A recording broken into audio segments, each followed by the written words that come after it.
Brought you by V guard. इस वक्त क्या है, बाहरी प्रत्याशी को तो हम समर्थन कर नहीं रहे। और हमारे राजस्थान में नहीं बल्कि देश के अंदर गरीब और अमीर की जो खाई बढ़ चुकी है ना, उस खाई को पाटने का काम कौन सी सरकार करे। बीजेपी को आना चाहिए। मोदी जो है राष्ट्र के लिए कर रहा है, कोई भ्रष्टाचार नहीं है। केजरीवाल जैसे अंदर बैठे हैं। मायावती जी को तो जितने भी कैंडिडेट खड़े करे उसको तो फायदा तो बीजेपी को ही मिलना है। मोदी ऐसा नहीं कर रहा कि हिंदू है कि मुसलमान है, सबको साथ लेकर चल रहा है। मोदी मुसलमान को कुछ गलत नहीं बोल रहा। और राहुल गांधी कुछ जानता तो है ही नहीं, वो उसको पता ही नहीं है क्या हो रहा है देश में। ऊट पटांग बयान देता है वो।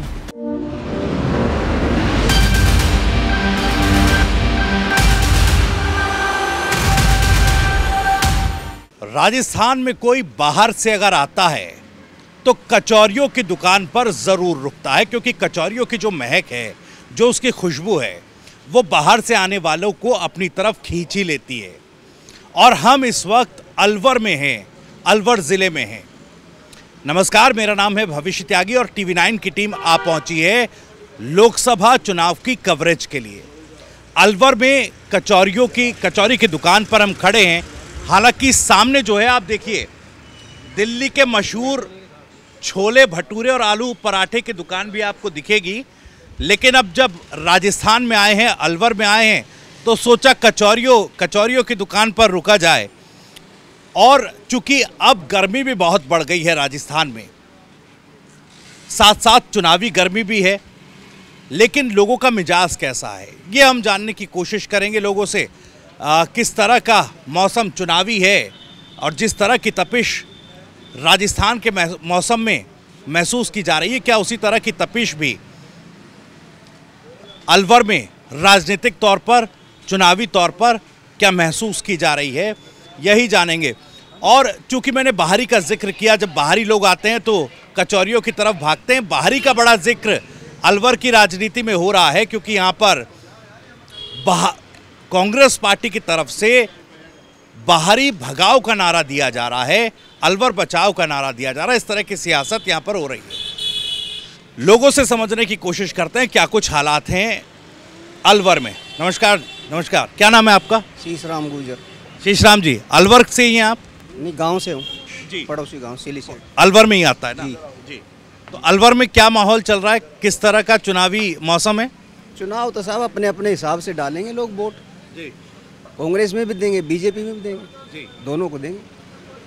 कांग्रेस में भी देंगे दोनों।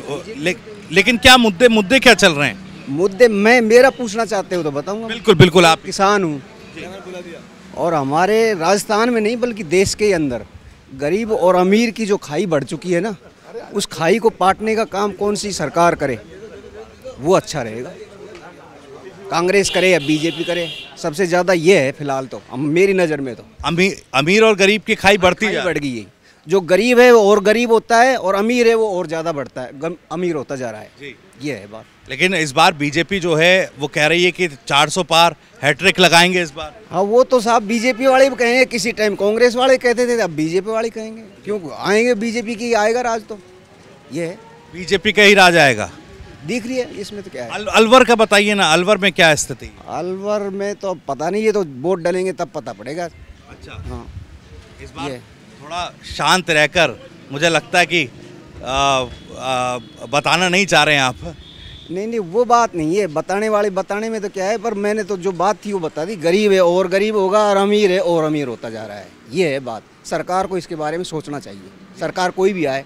अब मैं बीजेपी के बारे में बोलूँगा तो आप कहोगे कांग्रेस का है, और कांग्रेस के बारे में बोलूँगा तो आप कहोगे बीजेपी का। इस हम कुछ नहीं कहेंगे, हम तो आपके मन की बात जानने। सुनो त्यागी जी, पत्रकार जो होते हैं वो बहुत ज़्यादा होशियार होते हैं, एक्सपर्ट होते हैं, आदमी को बोलने से रोक देते हैं सवाल करके। ये है बात। नहीं, ऐसा कोई सवाल हम नहीं करेंगे। इतना बोल भी नहीं सकता। नहीं, हम किसी को रोक नहीं रहे हैं, हम तो आपको पूरा मंच दे रहे हैं, आप अपनी मन की बात रखिए। मैंने बता दी, मन की बात यही है। चलिए ठीक है। तो देखिए, अमीर गरीब की खाई बढ़ रही है, जैसा कि शीशराम जी बता रहे थे। नमस्कार सर, आपका नाम क्या है? अनवर हुसैन। अनवर जी, बड़ी अब तो दिन निकल आया, धूप भी चढ़ गई है और कचौरियों की दुकान इसी तरह से यहाँ पर ये गुलजार रहती है। पिछली बार विधानसभा चुनाव में भी हम आए थे तो उस वक्त भी देखा काफ़ी भीड़ यहाँ पर रहती थी। तो मुझे ज़रा बताइएगा कैसा इस बार चुनावी माहौल है? देखिए, सीधी सी बात है, इस वक्त क्या है, बाहरी प्रत्याशी को तो हम समर्थन कर नहीं रहे। जी। सीधी और सच्ची बात। 2 बार हमने करके देख लिया। बाबा बालकनाथ जी भी आ गए, उससे पहले चांदनाथ जी भी आ गए, कोई फ़र्क नहीं पड़ा। शहर में आज भी पानी की व्यवस्था वही है। मोहल्ले पड़ोस की लेडीज़ है जो करीब मान लीजिए 500 मीटर 600 मीटर की दूरी से पानी लेके आती हैं, उनका माहौल कौन सुधारेगा। संजय जी आए थे तब भी यही हुआ था, और आज माहौल दूसरा है। और हम तो ये चाहते हैं अब की बार हमारे शहर के जिले के प्रत्याशी को ही वोट देंगे। लोकल तो कांग्रेस जो नारा लगा रही है उसमें ऐसा लग रहा है कि दम भी है ना। दम है, बिल्कुल है, बिल्कुल है दम। ऐसा नहीं है दम नहीं है। परसों प्रियंका जी आई थी पल्ले रोज, तो उनका भी माहौल बहुत अच्छा था यहाँ पे, और अच्छा शहर भर गया था। और हमारी तो एक ही फरमाइश है कि लोकल, अपना लोकल चाहिए। अब की बार देख लिया बाहरी प्रत्याशी 2 बार देख लिया, बस। बाहरी प्रत्याशी 2 बार देख लिया। अब उम्मीद ये कर रहे हैं कि लोकल प्रत्याशी हो, और उसी के लिए कांग्रेस पार्टी नारे लगाती भी दिखाई दे रही है। भाई साहब, नाम क्या है आपका? ताराचंद। ताराचंद जी, क्या करते हैं आप? ई रिक्शा चलाता हो खड़ा। ई रिक्शा चलाते हैं। कहाँ? लोकल अलवर से ही है? अलवर से। क्या लग रहा है इस बार माहौल? बीजेपी का। वजह क्या है? वजह पहले से ही आ रही है, बीजेपी आएगी। पहले से आ रही है तो बीजेपी आएगी। हाँ, आप चूंकि ई रिक्शा चलाते हैं तो किस तरह से, मतलब क्या किराया वगैरह कैसे रहता है, और दिन भर जब आप दिन भर में करते हैं तो इतना कमाई हो जाती है, घर परिवार अच्छे से चलता है? घर परिवार का हिसाब कभी 500 बन जाए, 600 बन जाए, 700 बन जाए, यही बन जाए। मजदूरी तो महंगाई बहुत प्रभावित करती होगी आम जो दिनचर्या है, आपकी जो जीवनचर्या है उसको। तो मुद्दे क्या रहेंगे इस बार आपके? मुद्दे तो क्या साहब, महंगाई तो बढ़ी रही, सस्ती कौन सी महंगाई हो रही है। वोट डालते वक्त याद रखेंगे या किस तरीके से याद रखेंगे? महंगाई तो बढ़ी रही है, कौन सी घट रही है? बता, महंगाई हर चीज़ महंगाई नहीं। ये महंगाई का मुद्दा तो 600 रुपये कमा लें दिन भर में, और कहीं कमा ले, यही कमावे गरीब आदमी, और कहीं कमा लेगा। और भी लोग हमारे साथ हैं, बात कर लेते हैं। भाई साहब, नाम क्या है? हरीश अग्रवाल। हरीश जी, क्या करते हैं आप? मेरा तो ऑटो पार्ट्स काम है। ऑटो पार्ट्स का काम है, ठीक है। क्या माहौल है इस बार? बढ़िया माहौल है, बीजेपी का माहौल है। बीजेपी का माहौल है। अब आप ये मत कहना कि हम बीजेपी के समर्थक हैं। वजह बताइए मुझे जरा। काम मोदी जी अच्छा कर रहे हैं। मोदी जी अच्छा काम कर रहे हैं। बिल्कुल। और यहाँ कुछ 2-3 काम मुझे जरा बताइए। यार, राम मंदिर बनवा दिया, 370 हटवा दिया, और क्या बताएं। राम मंदिर बनवा दिया है, 370 हटवा दी है, इससे आम लोगों को क्या फायदा? नहीं फायदा। वहाँ जाके देखो कितना बिजनेस बढ़ गया अयोध्या में। अलवर में क्या हुआ? अलवर में खूब बिजनेस है, खूब बिजनेस है, रोडें बन गए सारे। अभी भाई साहब कह रहे थे ई रिक्शा चलाते हैं, सिर्फ 400-500 रुपए की कमाई दिन भर में होती है। झूठ बोलने का कोई काम नहीं है। ई रिक्शा वाला 1000 रुपये कमाता है डेली। अच्छा, समझिए ना। अगर महंगाई बढ़ी है तो लोगों को इनकम बढ़ी है। अच्छा। आप क्या करते हैं? मेरा तो ऑटो पार्ट्स का काम है। बढ़िया कमाता हूँ, बढ़िया खाता हूँ। अच्छा, तो क्या इस बार मुद्दे क्या हैं? राम मंदिर और 370 के अलावा? या मेन मुद्दा ये है कि बीजेपी को आना चाहिए। मोदी जो है राष्ट्र के लिए कर रहा है जी। कोई भ्रष्टाचार नहीं है। केजरीवाल जैसे अंदर बैठे हैं, ऐसे भ्रष्टाचारी नहीं चाहिए देश में जो देश को तोड़ने की बात करते हैं। लेकिन अभी तो मामला कोर्ट में चल रहा है ना। या तो सारे सबूत तो हैं, वो तो चल रहा है ना कोर्ट में, तो फैसला भी आएगा। पहले कभी आता था क्या? पहले कभी कोई जेल गया था क्या मंत्री लालू को अलावा? लेकिन जेल चले जाना किसी आरोप में वो दोष साबित नहीं करता। क्लियर है वो दोस्त तो यार, दोस्त तो कोर्ट से हो जाएगा साबित, बाकी कोर्ट की प्रक्रिया है वो तो टाइम लगेगा। बाकी क्लियर है, जनता जानती है, जनता जानती है। हाँ, अभी बेल मिल गई संजय सिंह को। अरे भैया वो तो बस जैसे बेल मिल गया ना, वो तो ईडी ने विरोध नहीं किया। ठीक है भैया, आ जा तू बाहर। अच्छा, मनीष सिसोदिया को तो नहीं मिली, क्यों नहीं मिली? बताइए क्यों नहीं मिली? हाँ तो भ्रष्टाचारी है ना, उसके ऊपर कम मिल जाए। भ्रष्टाचारी है ना, इसलिए नहीं मिली। अब अभी चार्जशीट तक, वो भाई साहब कह रहे हैं चार्जशीट तक नहीं लग पाई अब तक। अरे हो जाएगा यार, सारा सब कुछ हो जाएगा, टेंशन मत लो। ठीक है। क्या भाई साहब, नाम क्या है? आइए आप। मेरा नाम रोबिन खंडेलवाल है। रॉबिन, क्या करते हैं आप? मैं बिजनेसमैन हूँ। किस चीज़ का बिजनेस? मेरे पास बैंगल्स एंड ज्वेलरी का बिजनेस है। अच्छा, चूड़ी मार्केट में। हाँ, तो बताइए मुझे ज़रा, माहौल क्या है? वोट डालते हैं? बिल्कुल डालते हैं जी, वोट डालते हैं। तो क्या माहौल चल रहा है इस बार अलवर में? देखो जी, माहौल तो हर बार जैसा रहता है, इस बार भी वही माहौल है। क्या माहौल? और जो बराबर की टक्कर ही होती है दोनों की आपस में, कांग्रेस की। लेकिन अलवर का एक ऐसा है कि कभी कांग्रेस तो कभी बीजेपी, हर 5 साल में चेंजेस आते रहते हैं यहाँ पे। हर साल में 5, कभी कांग्रेस तो कभी बीजेपी। अभी कुछ भी नहीं कह सकते कि कौन आएगा कौन नहीं आएगा। क्या मुद्दे क्या हैं इस बार? मुद्दे तो देखो जी, मुद्दे तो कोई मुद्दा नहीं है। मैं तो अपना मुद्दा तो बता दूँ। मैं तो ये, मेरा मानना एक ही बात है। मेरा मानना तो ये है कि युवा यहाँ बेरोजगार है, बस युवाओं को रोजगार मिलना चाहिए, लोगों को सुविधाएं मिलनी चाहिए, चाहे सरकार कोई भी आए, कांग्रेस आए चाहे बीजेपी आए। अब मेरा मानना तो है कि युवाओं को रोजगार दिया जाना चाहिए। मौजूदा सरकार चूंकि 2 टर्म का कार्यकाल पूरा कर रही है, आपको लगता है क्या जो वादे किए गए थे रोजगार को लेकर उस पर उतना खरा उतर पाई है सरकार जितना वो दावे करती है? देखो जी, मेरे को इतना तो ज्ञान नहीं है, मैं साफ बोलता हूँ। अब सरकार जो जितना जिसकी कैपेसिटी उसको उस हिसाब से नौकरी दी गई है। ये नहीं है कि रोजगार नहीं मिला है, रोजगार दिया गया है। अब वो सरकार के ऊपर है कि जिसकी सरकार आती है वो देखते किसको। ठीक है भाई साहब, आपका नाम क्या है? आइए जरा, नाम तो बताइए भाई साहब, डर क्यों रहे हैं आप? बनवारी लाल। बनवारी लाल, आप अलवर से लोकल हैं? हाँ, क्या करते हैं बनवारी लाल जी? मैं तो मजदूरी करता हूँ साहब, मजदूरी करते हैं अलवर शहर में? अलवर शहर में। अच्छा, कौन सी मजदूरी, किस तरह की मजदूरी करते बैंड का काम है अपना, बैंड में भी चला जाता हूँ, छोटी मोटी नौकरी भी कर लेता हूँ। हैं? बैंड वगैरह, शादी वगैरह में? ठीक है। तो जो बैंड वगैरह में जाते हैं, इधर उधर आप अलग अलग काम करते हैं, तो उसमें घर परिवार ठीक से चलता? चलाना पड़ता है साहब, काम तो नहीं चलता लेकिन चलाना पड़ता है। तो बताइए, इस बार अब चुनाव का माहौल आ गया है, अब चूंकि लोकतंत्र का महापर्व इसे कहते हैं और हर एक वोटर के वोट की, मत की अहमियत होती है और अपने अपने मुद्दों को सरकार तक पहुंचाने का भी एक ज़रिया होता है, तो इस बार मुद्दे क्या लगते हैं आपको? क्या चुनाव में मुद्दे हैं? ऐसा इतना ज्ञान मुझे नहीं है। देखो साहब, सुबह जाते हैं ड्यूटी पे, जाते हैं ड्यूटी से घर। वोट तो डालते होंगे? बिल्कुल वोट डालते हैं। क्या सोच समझकर वोट डालते? कुछ फ़ायदा हो। किस तरह का फायदा? तरक्की हो। अच्छा, अभी आपको लग रहा है कि तरक्की हुई है इन 10 सालों में? जी बिल्कुल हुई है। क्या क्या तरक्की, कुछ अगर पॉइंट्स बता सकें? यही जैसे हम सुन रहे हैं और देख भी रहे हैं, पढ़ना कम जानते हैं लेकिन राम मंदिर वगैरह जो काम हुए बहुत बढ़िया काम हुआ है।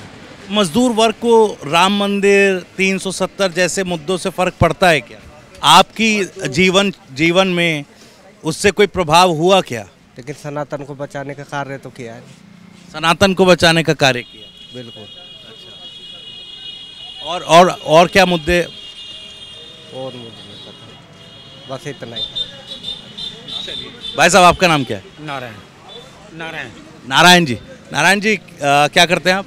मैं मोटरसाइकिल का काम करता हूँ वैसे। अच्छा, मिस्त्री बना। मिस्त्री है आप, मोटरसाइकिल रिपेयरिंग वगैरह का काम करते हैं। इस बार क्या माहौल चल रहा है? माहौल तो गुरुजी इस समय तो बीजेपी का ही है। वजह क्या है? वजह यह है साहब, राम मंदिर बन गया, 370 हट गई, थोड़ी सी अलवर में यहाँ पानी की समस्या बहुत ज़्यादा है और मोदी बहुत बढ़िया काम कर रहा है।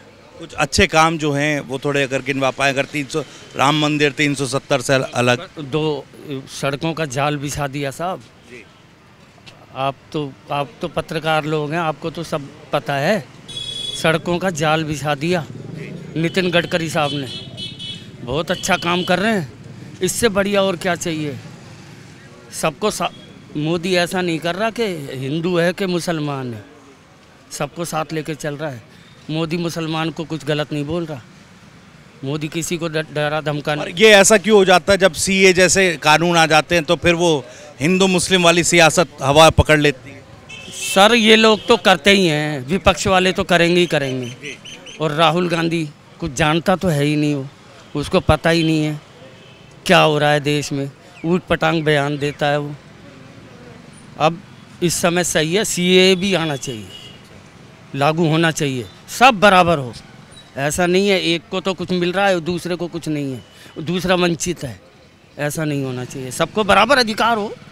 चलिए, सड़कों की बात आपने बताई, सड़कें अच्छी हो गई हैं, राम मंदिर बन गया है और 370। मुझे बताइए, राम मंदिर और 370 जैसे मुद्दे, आपने कहा कि आप मिस्त्री का काम करते हैं, आपके जीवन में ऐसे मुद्दों से कुछ प्रभाव पड़ता है? सर काम तो बढ़ेगा, काम नहीं बढ़ेगा क्या?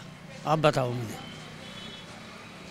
कोई कचौरी वाला है उसका भी बढ़ेगा, कोई रिक्शे वाला है उसका भी बढ़ेगा, कोई मिस्त्री है, व्हीकल बढ़ रहे हैं, व्हीकल का भी बढ़ेगा। काम सर जी काम करने वाला होना चाहिए, काम का कोई घाटा नहीं है। ठीक है, ओके भाई साहब नमस्कार, क्या नाम है आपका? सुरेंद्र नारंग। सुरेंद्र नारंग। सुरेंद्र जी। सुरेंद्र जी क्या करते हैं आप? सर मेरा सिलाई मशीनों का पार्ट्स का काम है। सिलाई मशीन का। अच्छा, क्या माहौल है इस बार? सर माहौल तो मोदी का ही है। वजह क्या है? वजह तो सर यही है कि मैं खुद बता रहा हूँ, मैं ये काम कई सालों से कर रहा हूँ। पहले मैं सुबह 8 बजे निकलता था इस रूट पे, जैसे कोई भी रूट लगा लो, यहाँ का लक्ष्मणगढ़ की तरफ लगा लो, तिजारा की तरफ लगा लो, 8 बजे निकल कर शाम को 8 बजे पहुँचा करता था रात को।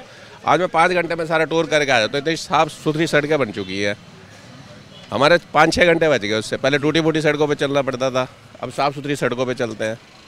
तो इस बार चूंकि अलवर की मैं बात करूं तो यहाँ पर तो कांग्रेस बड़े जोर शोर से बाहरी भगाओ और अलवर बचाओ का नारा लगा। मैंने अभी रैली देखी थी परसों इनकी, प्रियंका गांधी की। मेरे ख्याल में 400-450 बंदा था सारा रैली के अंदर, और उसकी रैली भगत सिंह तक जानी थी और वो कांसीराम पे छोड़ के चले गए। किस वजह से? पब्लिक ही नहीं थी बिल्कुल भी। उससे पहले भीमराव की रैली निकली थी, कम से कम 3-4 किलोमीटर की थी। जब रैली में उन्हीं के बंदे नहीं आ रहे तो आम आदमी से क्या उम्मीद कर सकते हो? मायावती जी ने भी यहाँ अपना कैंडिडेट खड़ा किया हुआ है। मायावती जी को तो जितने भी कैंडिडेट खड़े करे उसको तो फायदा तो बीजेपी को ही मिलना है। चलिए, तो मतलब वही काम होगा कि कांग्रेस के लिए कड़ी खराब करने वाला काम जो है मायावती का। हाँ जी, हाँ जी। वो तो देखो जी, सारी मोमटन की वोट जितनी भी खींचेगी उसका फायदा बीजेपी को ही होना है। चलिए, तो ये अलवर में हम मौजूद हैं, कचौरी की दुकान पर। गर्मा गर्म कचौरियाँ यहाँ पर छन रही हैं। कढ़ी कचौरी जो है सुबह का नाश्ते के तौर पर यहाँ पर खाई जाती है और अमूमन सुबह से 12 बजे तक यहाँ पर भीड़ लगी रहती है। और राजस्थान में आप अलग अलग इलाकों में जाएंगे तो इसी तरीके से कढ़ी कचौरी और इस सब का जायका लेने के लिए भी लोग पहुँचते हैं। फिलहाल अलवर में क्या लोगों के मन में इस वक्त चुनावी मिजाज उनका क्या है, ये हम आपको बताने की कोशिश कर रहे हैं। और भी आगे चलेंगे अलवर में और भी जो लोगों की राय जानेंगे, और इस बार लोकसभा चुनावों में अलवर से कौन जीत रहा है ये आप तक पहुंचाने की कोशिश करेंगे। कैमरा पर्सन राहुल देव के साथ मैं भविष्य त्यागी, TV9।